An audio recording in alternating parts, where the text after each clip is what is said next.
Hey everybody, got another video here for you.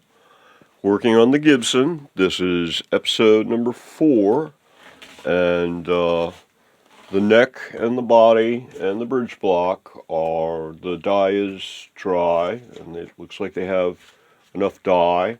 So it's time for Clearcoat.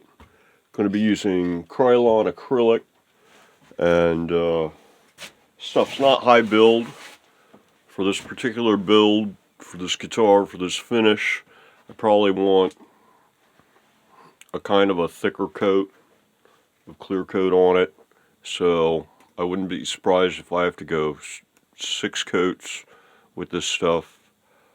I'm not going to film it all.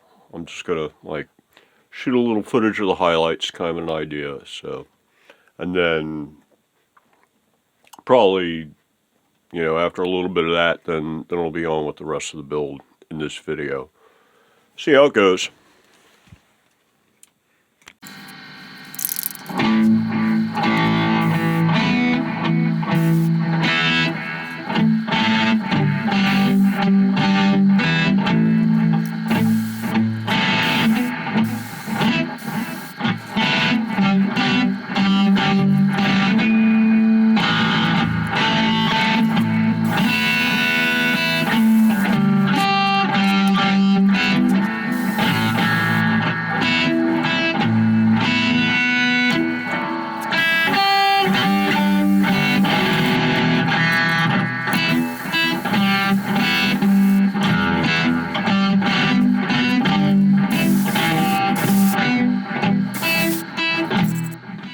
Okay, it's out of the paint shop.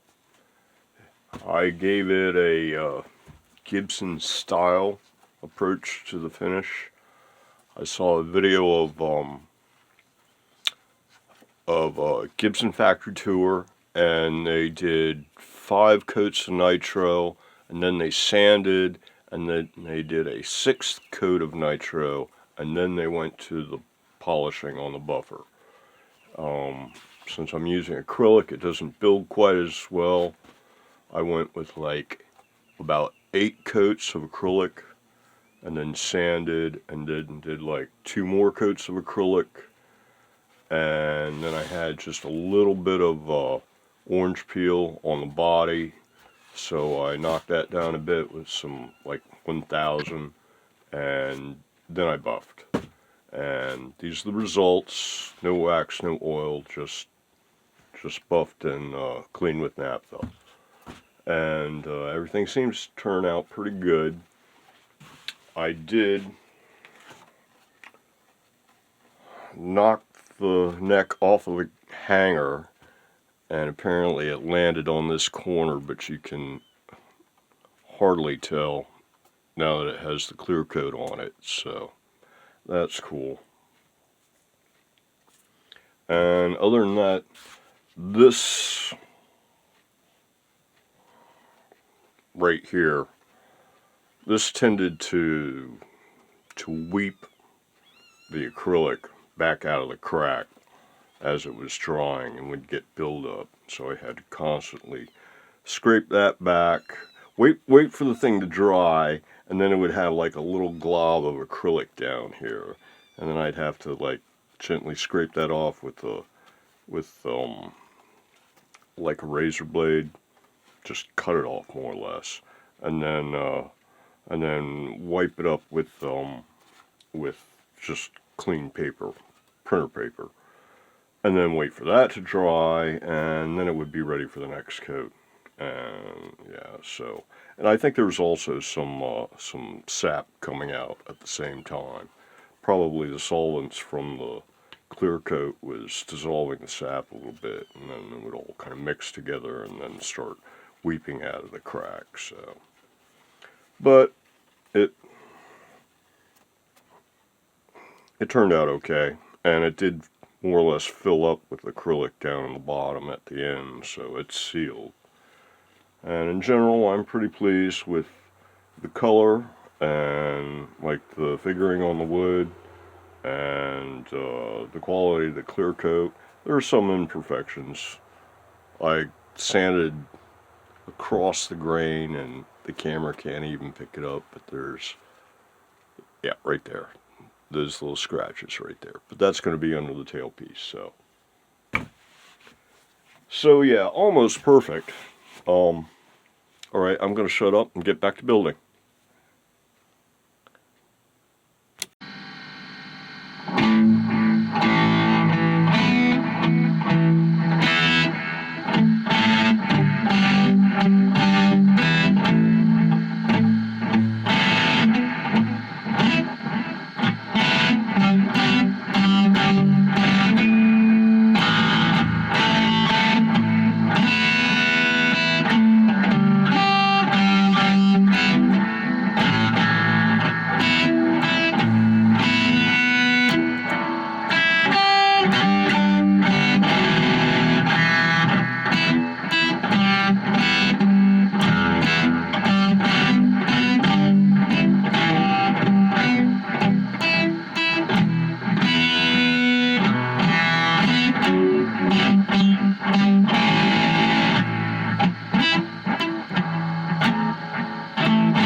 So got a little squeeze out, and I tried wiping it off and sanding it with some 2000 and then polishing again, but it would require more sanding and then polishing to get it all out.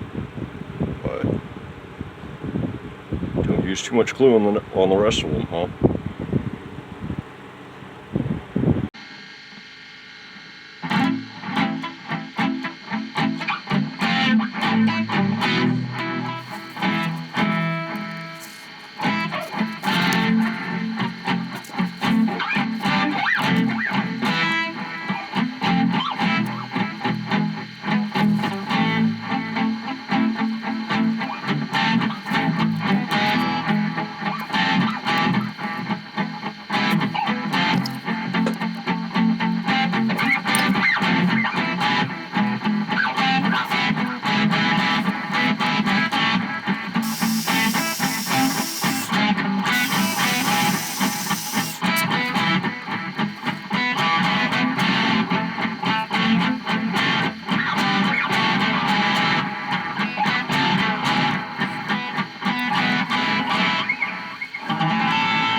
On this second one here, I put some wax in the holes, and it made a big difference. So, yeah, a little wax in the screw holes is probably recommended.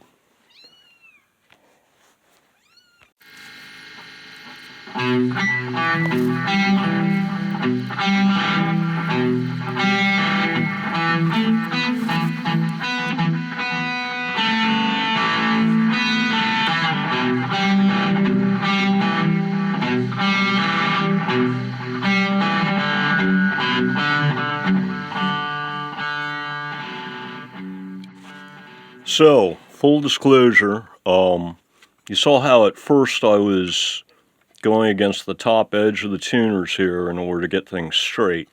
Turned out not to work out so well. I had to re-drill this hole 2 times in order to get things to line up. It wasn't until I actually got down to this set that I discovered that it works much better if you use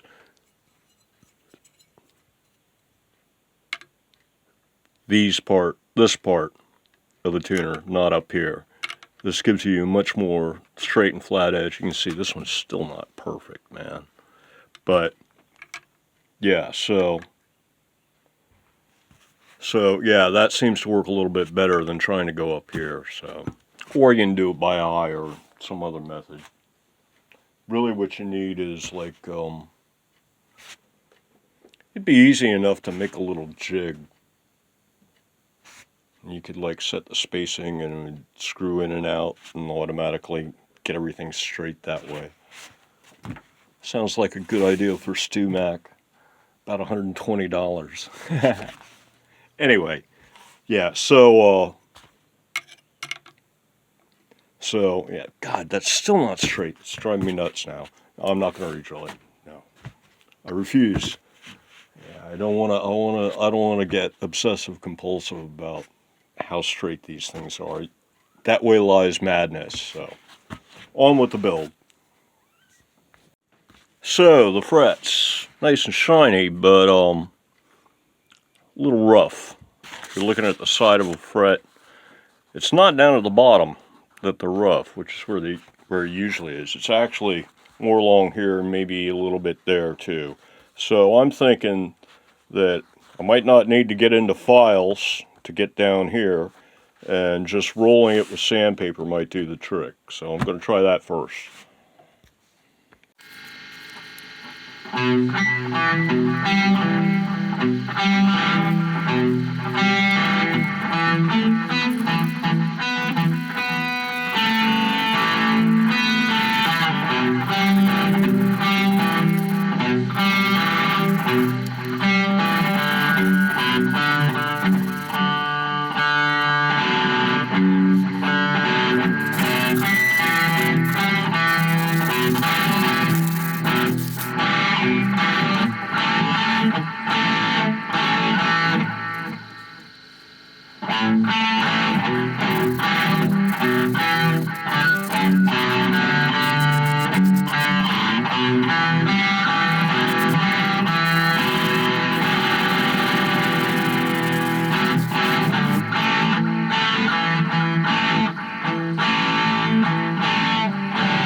Well, it looks like a combination of the scraping and the rolling and the fact that the weather has turned to summertime conditions here is essentially giving us almost a fret sprout condition.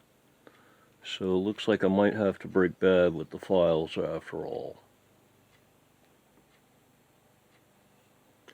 Looks like.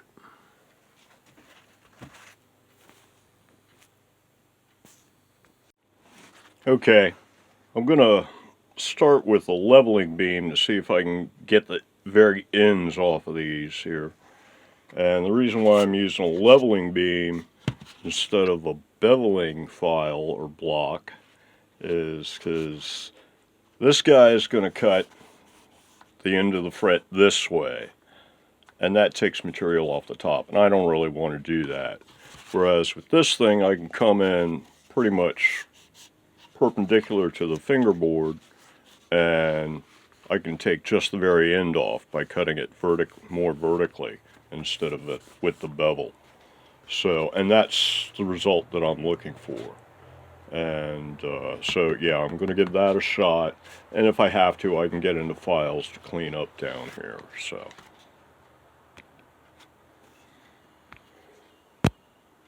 and if you notice, I've got this thing held together with masking tape instead of super glue, because if you look here, the last time I glued some sandpaper onto it and pulled it back off, it left some residue, and until I clean that off, this side of my leveling beam is no longer level.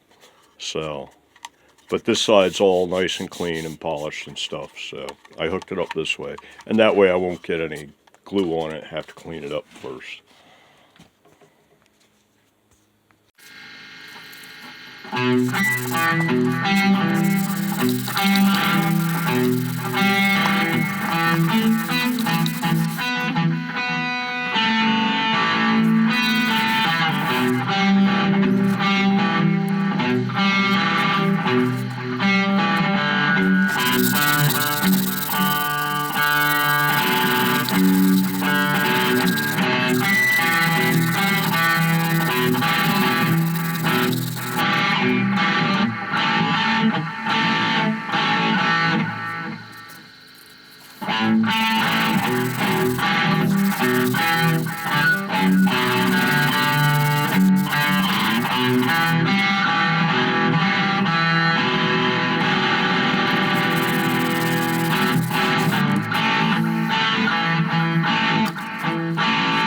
So you notice when I was doing that, it wasn't all the way down this way because I didn't want to sand off a whole bunch of the binding and maybe even get into that. And I wasn't really over this way real far because I didn't want to actually get the top corners. So I was kind of halfway between the 30-degree level and straight up and down, so maybe 15 degrees tilt.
So here's the idea behind what I'm doing here.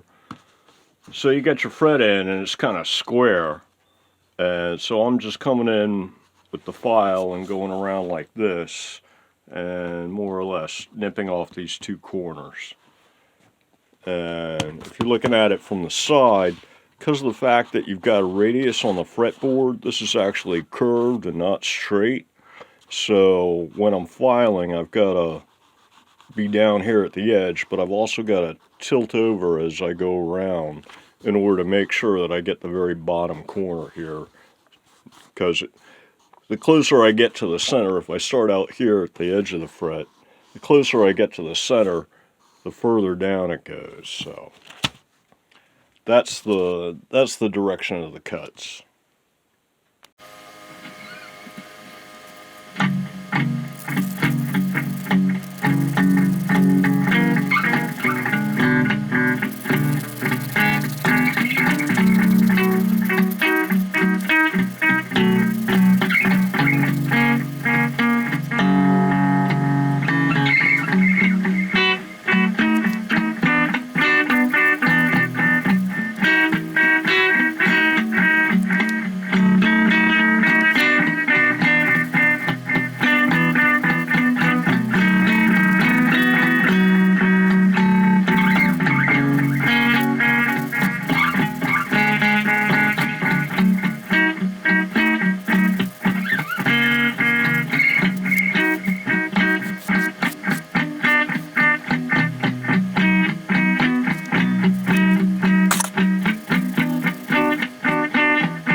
Okay, I think that's going to do it for this video.